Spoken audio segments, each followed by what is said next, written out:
오늘 말씀의 제목은 성탄맞이라고 하는 제목으로 여러분과 같이 은혜를 나누고자 합니다. 지금 교회 절기상 대강절로 성탄을 맞이하는 준비 기간입니다. 다른 용어로는 대림절이라 그렇게 부르기도 하죠. 대강절은 성탄절 4주일 전부터 성탄절까지 이어지는 절기입니다.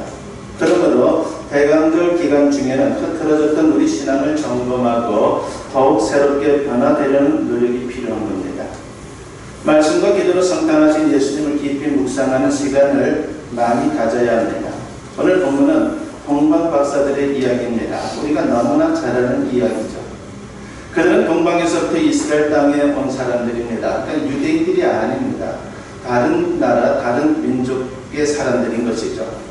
동방은 페르시아로 추정이 되고 있습니다. 그리고 박사라 하는 것은 고대의 정성가, 즉 천문학자를 가리킵니다. 그들은 별자리를 연구하면서 개인이나 국가의 운명을 예측하는 그런 사람들입니다. 그렇다고 해서 마술사 수준으로 생각하기가 쉽지만 사실은 고대의 과학자요, 철학자들이었습니다. 왕이나 귀족들의 자문관 역할을 하기도 했습니다. 그런 사람들이 유대인의 왕이 어디 태어났는지 물어보며 다니니까 예루살렘 사람들의 반응이 참으로 깜짝 놀랄 정도였습니다.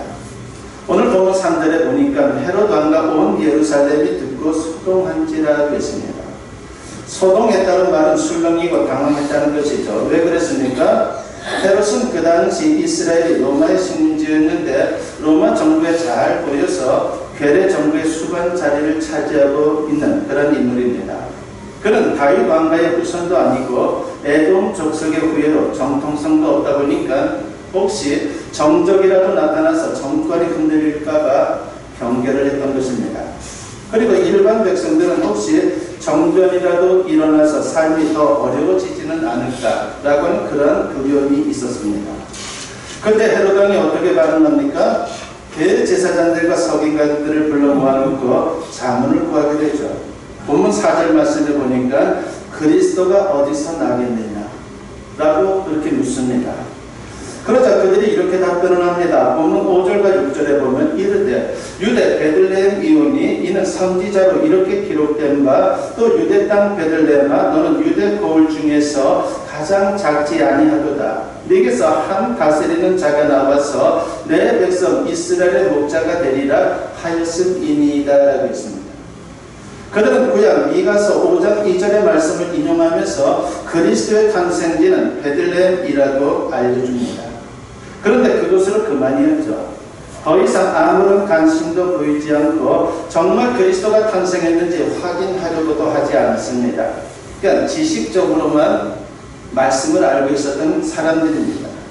헤롯 왕은 그 말을 듣고 동방 박사들을 불러서 꼬치꼬치 캐묻고 베들레헴에 가서 혹시 아기로 오신 그리스도를 만나게 되면 자신에게 알려달라고 신신당부를 합니다. 겉으로는 자기도 경배하려고 한다라고 말했지만 사실은 정적으로 여기고 제거하려고 하는 속셈이었습니다. 다행히 하나님이 동방 박사들에게 꿈을 통해서 헤롯에게 가지 말라고 지시해서 화를 면하게 됩니다. 그 후에 헤롯은 베들레헴 지경에 있는 2살 이하의 아기들을 잔인하게 학살을 하게 되죠. 그 와중에 아기 예수를 데리고 모친 마리아와 요셉이 애굽으로 피신하신 내용이 마태복음 2장 13절 이하에 기록되어 있습니다. 그러니까 대제사장이나 서기관들은 성탄에 대해서 무관심했고 헤롯이나 기득권 자들은 성탄을 이해득실을 계산하면서 맞이했던 것입니다. 누가복음 2장에도 또 다른 사람들의 반응이 나오죠. 갈릴리 나사렛에 살던 마리아가 멀리 유대 베들레헴으로 갑니다. 로마 황제가 호정령을 내려서 약혼자 요셉과 함께 오게 된 겁니다. 그런데 그때 마침 마리아가 만삭이었습니다. 해산을 하려고 방을 구하는데 여간마다 방이 동이 났습니다. 누가복음 2장 7절 말씀에 보면 첫 아들을 낳아 강보로 싸서 구유에 뉘었으니 이는 여관에 있을 곳이 없음이로라 하고 있습니다. 많은 사람들이 고향에 호적하러 몰려들었습니다. 그러다 보니까 여관마다 손님들로 가득 찼을 겁니다. 그런 가운데 만삭의 여인, 그것도 행색이 누추한 여인에게 아무런 관심도 보이지 않았을 것입니다. 결국은 마구간에서 아기 예수는 탄생하게 됩니다. 오늘날 성탄절의 풍습도 그때의 모습과 크게 다르지 않죠. 양상은 다르지만 예수님께 무관심한 것은 한 가지입니다. 청춘 남녀들은 낭만적인 시간을 보내는 데만 관심이 있어요. 성탄, 크리스마스 때 뭘 할까? 얼마나 기대가 됩니까? 신앙생활을 하든 안 하든 그런 기대들로 청춘들이 가슴이 부풀어 오르는 것이죠. 눈이 오는 화이트 크리스마스를 기다리고 크리스마스 이후에는 수많은 인파가 거리로 쏟아져 나옵니다. 먹고 마시고 즐기고 죄짓고. 그래서 통계에 의하면 아이러니하게도 1년 중에 사건 사고가 가장 많이 발생하는 때가 바로 크리스마스 시즌이라고 합니다. 이처럼 크리스마스는 화려하고 요란해 보이지만 정작 주인공이 예수님께는 관심이 없습니다. 예수님이 누구인지, 예수님이 이 세상에 오셔서 무슨 일을 하셨는지, 예수님이 우리 인생에 얼마나 중요한 분인지 본질적인 것에는 관심조차 갖지를 않고 있습니다. 그래서 오늘날의 크리스마스는 주인은 쏙 빼놓고 객들이 먹고 마시고 즐기는 이상한 생일 잔치가 되고 말았습니다. 그런 가운데 동방 박사들은 아기 예수를 기어코 찾아내고 또 만났습니다. 그들을 통해 우리는 성탄을 맞이하는 바른 자세가 무엇인지를 배우게 됩니다. 그들은 어떻게 성탄을 맞이했습니까? 믿음으로, 그리고 기쁨으로 맞이했습니다. 동방 박사들은 머나먼 길을 찾아온 것입니다. 페르시아에서 이스라엘까지의 거리는 좋게 2000km가 넘어. 얼마나 먼 거리입니까? 그 거리를 온 겁니다. 그 먼 길을 산을 넘고 강을 건너 사막의 한낮더위와 한밤 추위를 이겨내며 왔을 겁니다.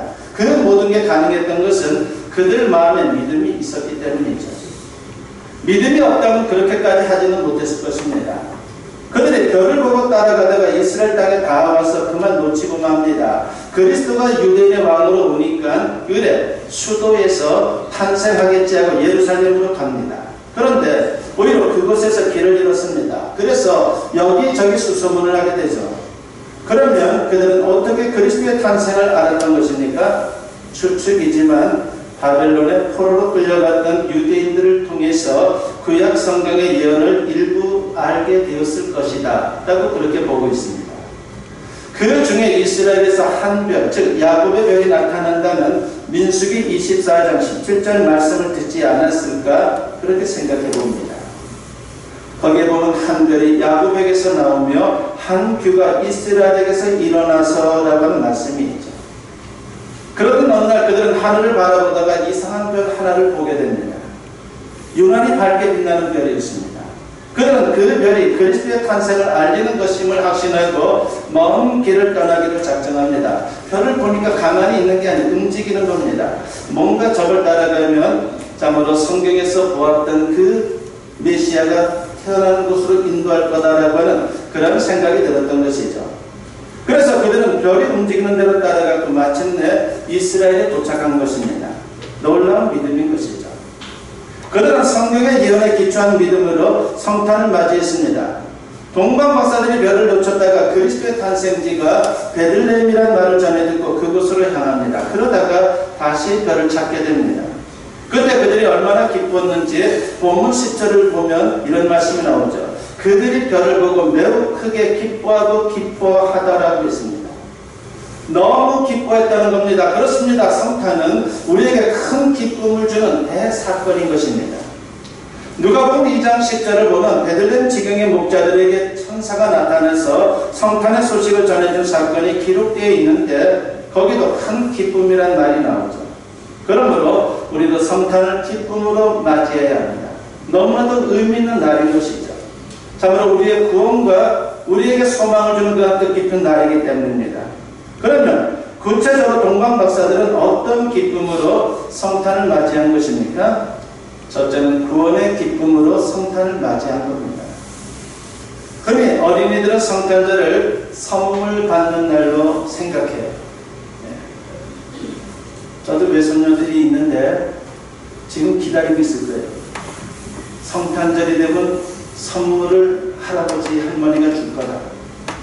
그래 기다리고 있을 거예요. 걔네들만 그러겠어요? 어느 집이든지 다 성탄절에 선물 받는 걸 기다리는 아이들이 있죠. 근데 사실 잘못 알고 있는 것 같지만 사실은 그 말이 맞죠. 성탄절은 선물 받는 날입니다. 하나님의 아들 구세주를 선물로 받는 날입니다. 가장 큰 선물인 것이죠. 예수님이 스스로 밝히셨습니다. 요한복음 3장 16절에 보면 하나님이 세상을 이처럼 사랑하사 독생자를 주셨으니 이는 그를 믿는 자마다 멸망하지 않고 영생을 얻게 하려 하심이라고 있습니다. 예수님 자신이 선물이라는 겁니다. 영원한 생명을 주는 선물이에요. 그를 믿음으로 영생을 얻는 것이 선물을 받는 것입니다. 사도 바울도 비슷한 말씀을 했죠. 로마서 6장 23절에 보면 죄의 삭은 사망이요 하나님의 은사는 그리스도 예수 우리 주 안에 있는 영생이니라고 했습니다. 여기서 하나님의 은사는요 하나님의 선물이라는 뜻을 갖고 있는 것입니다. 예수님 때문에 죄와 사망에서 구원받고 영생을 얻는 거예요.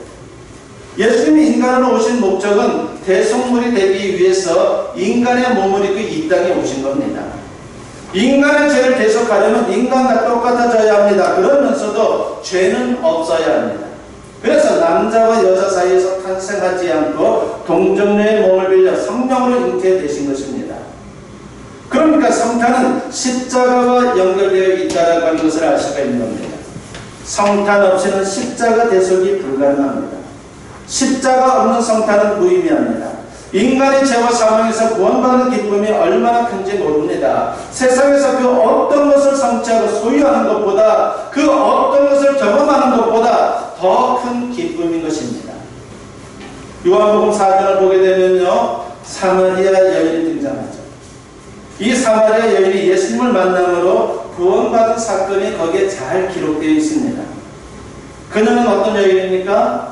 정말 불쌍한 여인입니다. 남편을 5번이나 바꿨어요. 5번 이혼한 거예요. 그 옛날에 참으로 5번 정도 이혼한다면요 동네 사람들이 사람 취급도 안 했어요. 그러다가 지금 살고 있는 남자는 혼인신고도 하지 않고 살고 있는 동거하는 그런 남자입니다. 그러다 보니까 동네 사람들의 시선이 너무나도 부담스러워서 사람들이 다니지 않는 한낮에 물을 기르러 우물가에 나타난 겁니다. 낮 시간은 너무 더우니까 사람들이 오질 않을 때 바로 그 시간에 맞춰서 우물에 물을 기르러 온 겁니다. 그런데 거기서 예수님을 만난 겁니다. 처음에는 예수님이 그녀에게 물을 달라고 청하면서 대화가 시작되었습니다. 그러다가 예수님은 자신이 누구인지 알면 선물을 요청할 거라고 말씀을 하죠. 그 선물은 바로 예수님을 통해 부어주시는 생수 같은 영생인 것입니다. 요한복음 4장 13절과 14절 말씀을 보면 예수께서 대답하여 이르시되 이 물을 마시는 자마다 다시 목마르려니와 내가 주는 물을 마시는 자는 영원히 목마르지 아니하리니 내가 주는 물은 그 속에서 영생하도록 솟아나는 샘물이 되리라고 했습니다. 영생의 기쁨은 마치 솟아나는 샘물처럼 계속 영혼에서 흐르고 넘친다라고 하는 겁니다. 그녀는 예수님을 통해 구원을 경험하고 너무도 기뻐서 물동이를 버려두고 동네로 들어가서 사람들에게 외칩니다. 이전에는 사람들의 시선을 피해 다녔는데 오히려 그들에게 달려간 겁니다. 너무도 기뻐서 그랬던 거죠. 그녀는 외칩니다. 내가 그리스도를 만났다. 나는 구원받았다. 이게 바로 구원의 기쁨인 것입니다. 그것은 성탄으로부터 시작된 기쁨인 것이죠. 구원의 기쁨은 지상 최고의 기쁨입니다. 그러므로 구원의 기쁨을 맛본 사람은 이미 천국의 맛을 보았기에 세상 것들을 분토처럼 여기면서 살아갈 수가 있는 거예요. 세상의 마음이 빼앗기지 않아요. 있으면 좋고 없어도 괜찮고 그런 여유로운 마음을 가지고 세상을 사는 겁니다. 그전에도 말씀드린 것 같은데 스웨덴의 나이팅게일이라고 불리는 성악가가 있죠. 제니 린드라고 하는 분입니다. 그녀는 19세기를 풍미했던 오페라 가수 프리 마돈나입니다. 부와 명예와 사랑을 한 몸에 받은 분입니다. 스웨덴 집회에 그녀의 초상화가 그려질 정도로 지금도 추앙받는 인물입니다. 그런데 그녀가 한창 왕성한 활동을 하다가 무대를 훌쩍 떠났습니다. 사람들이 얼마나 놀랐겠어요. 지금의 우리나라의 유명한 연예인들, 그 연예인들 중에 아주 탑이라고 하는 사람이 얼마 갑자기 사라진다면요 놀랄 수밖에 없는 것이죠. 바로 그녀가 그랬습니다. 사람들은 놀라면서도 인기의 달콤함을 경험한 린드가 곧 무대로 복귀할 것이다 라고 그렇게 생각들을 했습니다. 그러나 그 기대는 완전히 빗나갔죠. 무대를 떠난 이후 그녀는 완전히 소식을 끊었습니다. 사람들은 그녀가 어디에서 무엇을 하는지 아무도 몰랐습니다. 몇 년 후 한 친구가 수소문 끝에 린드를 찾아냈습니다. 그때 그녀는 무릎 위에 성경을 올려놓고 저녁 노을을 바라보고 있었습니다. 기쁨과 감격이 충만한 표정이었어요. 친구가 그녀에게 묻습니다. 전성기 때 무대를 떠난 이유가 뭐니? 그 무대가 그립지 않니? 그렇게 묻습니다. 그녀는 붉게 물든 저녁 노을과 성경을 가리키며 말합니다. 무대 위의 기쁨은 순간의 한일 뿐이야. 이 성경 말씀과 아름다운 자연은 내게 영원한 기쁨을 선물하고 있어. 지금도 계속해서 얼마나 이 말씀을 통해서 내가 은혜를 받는지 몰라 라고 그렇게 말하는 겁니다. 세상의 즐거움보다 주님 주시는 구원의 기쁨을 만끽할 그녀의 고백인 것이죠. 부디 저와 여러분도 성탄을 맞이하며 구원의 기쁨을 다시 한번 경험할 수 있기를 바랍니다. 아무나 받는 게 아니에요. 주님이 주시는 거, 우리가 영생의 기쁨을 가지고 세상을 산다면요 정말 넉넉하게 인생을 사는 것이죠. 있어도 그만, 없어도 그만, 참으로 주님만으로 만족하는 그런 인생이 되는 것입니다. 그래서 험한 세상이지만 구원의 기쁨으로 천국을 경험하고 승리의 삶을 사는 그런 모습이 나타나게 되는 겁니다. 이런 아름다운 모습이 우리 모든 성도님들에게 있기를 축원합니다. 두 번째로 동방 박사들은 예배의 기쁨으로 성탄을 맞이했다는 것을 알 수가 있습니다. 그들은 멀리 동방에서 어떤 목적으로 왔다고 말했습니까? 본문 2절을 보면 경배하러, 즉 예배하러 왔다고 성경은 기록을 하고 있죠. 경배하기 위해서, 우리로 말하면 예배하기 위해서 예수님을 향해서 왔다는 겁니다. 그들이 별을 발견하고 따라가서 결국 아기 예수를 만납니다. 그리고 경배합니다. 본문 11절 상반절에 보면 집에 들어가 아기와 그의 어머니 마리아가 함께 있는 것을 보고 엎드려 아기께 경배하고 라고 했습니다. 엎드려 경배했다는 것은 그 아기를 하나님의 아들 구세주로 예배했다는 것입니다. 그 기쁨이 얼마나 컸을지 상상해 봅니다. 인간은 만남을 통해 기쁨을 맛봅니다. 좋은 사람을 만나면 기쁨이 있죠. 사랑하는 가족, 친구, 연인 등을 만나면 시간 가는 줄 모릅니다. 그런데 예수님을 제대로 만나면 정말 큰 기쁨을 맛보게 되는 거예요. 예배는 성부, 성자, 성령, 삼위일체 하나님을 만나는 시간입니다. 이 예배의 기쁨이야말로 이 세상 그 무엇과도 비교할 수 없는 놀라운 기쁨의 원천이 되는 거예요. 이용글 선교사님이 쓴 책 가운데 내려놓음이라고 하는 책이 있죠. 저도 이 책을 통해서 많은 은혜를 받았고 도전을 받았는데 거기에 보면은요, 그 전에 여러분들도 알고 계실 거예요. 몽골 어느 교회에서에 있었던 이야기를 소개하는 장면이 나옵니다. 어느 교회에서 예배를 드리는데 벌러르다고 하는 자매가 땀으로 기범벅이 되어 교회로 들어왔습니다. 자매는 예배 몇 시간 전에 소를 입고 찾으러 나갔다가 예배 시간이 임박하니까 소를 버려두고 예배를 드리려고 들판을 가로질러서 교회로 온 겁니다. 몽골에서는 삶의 기반이며 큰 재산입니다. 소 한 마리가 보통 사람의 1년치 월급과도 같습니다. 자매는 예수 믿은 지 몇 달밖에 되지 않았는데 예배 중요성을 깨닫고는 소를 포기하고 교회로 달려온 거예요.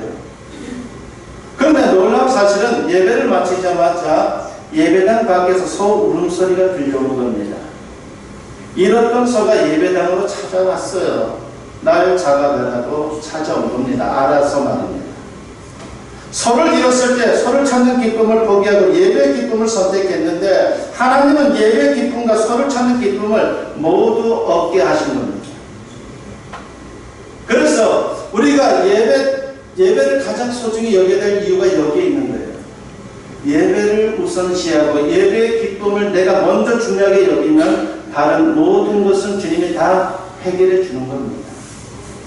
성탄절을 영어로 크리스마스라고 하는데 그 단어는 그리스도와 그리고 마스, 즉 예배의 합성어입니다. 그러니까 성탄절은 예수 그리스도께 예배드리는 날이죠. 그러므로 성탄절을 가장 잘 보내는 것은 성탄절 예배에 참석하는 것뿐만이 아니라 우리가 평상시에 예배에도 소중함을 깨닫고 그 예배에 열심히 참석하는 겁니다. 그때 큰 기쁨을 우리가 경험하게 되는 겁니다. 부디 이번 성탄절에도 아기 예수님을 만나는 큰 기쁨을 경험할 수 있는 우리 모든 성도님들이 되었으면 합니다. 세 번째로 동방 박사들은 헌신의 기쁨으로 성탄을 맞이했습니다. 그들은 멀리서부터 아기 예수님께 드릴 예물을 가지고 왔습니다. 멀리서 온 것부터가 얼마나 큰 헌신입니까? 쉬운 일이 아니죠. 2000km를 가라고 하면 여러분 지금도 가는 게 쉬운 일이 아니에요. 얼마나 힘든 일입니까? 마땅한 교통편도 없던 시절 그렇게 먼 거리를 찾아온 것 보통 일이 아닙니다. 게다가 값진 예물까지 가지고 와서 예수님께 드렸습니다. 본문 11절 하반절에 보면 보배합을 열어 황금과 유향과 모략을 예물로 드리니라고 했습니다. 세 가지 예물에는 다른 의미가 있는 것이죠. 일종의 신앙 고백입니다. 황금은 고가품으로 왕에게 드리는 예물로서 예수님을 왕 중의 왕으로 고백하며 드린 것입니다. 그리고 유황은 제사할 때 사용하는 물품으로 예수님을 하나님으로 고백하며 드린 것입니다. 그리고 모략은 시신의 방부제로 예수님이 대속의 십자가를 지실 것을 생각하면서 이제 드린 것입니다. 그러니까 예수님을 구원자로 믿고 드린 것이죠. 그들은 이 예물들을 드리면서 큰 기쁨을 맛보았습니다. 헌신의 기쁨이 있었다는 겁니다. 우리가 구원의 기쁨과 예배의 기쁨을 맛보면요, 저절로 감사하게 되고, 감사하면 저절로 헌신하게 되는 거예요. 시편 기자의 고백 그대로이죠. 시편 116편 12절에 보면 내게 주신 모든 은혜를 내가 여호와께 무엇으로 보답할까? 주님의 은혜를 생각하면요, 감사할 뿐만이 아니라 참으로 내가 헌신하고자 하는 그런 마음이 생겨서 내가 과연 무엇으로 주님께 보답할 수 있을지 참으로 그 마음에 참으로 더 큰 것을 드리고 싶어하는 그런 아름다운 신앙인의 모습이 나타나 있죠. 한국의 슈바이처로 알려진 분이 바로 장기려 박사라고 하는 분입니다. 지금까지도 존경받는 의사 선생님이에요. 이분은 춘원 이강수의 소설 사랑이라고 하는 그 소설의 주인공인 안빈의 실제 모델이기도 합니다. 이분은 6.25 당시 김일성대학 의대 교수였는데 전쟁이 발발하면서 아내와 자녀들과 헤어진 채 월남했습니다. 그러니까 평생 혼자 살았어요. 결혼도 하지 않고 북녘 땅에 있는 아내와 자녀들을 그리워하면서 하나님을 사랑하면서 주신 사명을 감당하면서 평생을 살았습니다. 그래서 부산에 정착한 그는 행여병자 등 가난한 자들을 위해 평생 헌신했습니다. 한 번은 극빈 환자가 의료비를 감당하지 못하자 장기려 박사가 뒷문을 열어주면서 도망치도록 했어요. 쉬운 일이 아니죠. 그는 항상 이렇게 고백했습니다. 나는 가진 것이 너무 많다 라고 말합니다. 사실 이분보다 더 많이 가진 분들이 얼마나 많습니까? 그는 하나님의 은혜를 늘 마음 깊이 새기며 헌신하는 분이었기에 이런 고백을 할 수 있었던 것입니다. 하나님은 그토록 지성으로 헌신하는 그에게 더 큰 은혜를 부어주셨죠. 기독교의 노벨상이라고 하는 막사이 사이상을 수상하게 하셨고, 그리고 중학교 교과서에 실리는 영광까지 주셨습니다. 이런 헌신의 기쁨으로 성탄을 준비해야 합니다. 금년에도 성탄절이 다가오고 있습니다. 그렇다면 여러분은 성탄절을 어떻게 준비하고 있습니까? 그리스도인이면서도 무덤덤하게 지나치면 곤란하죠.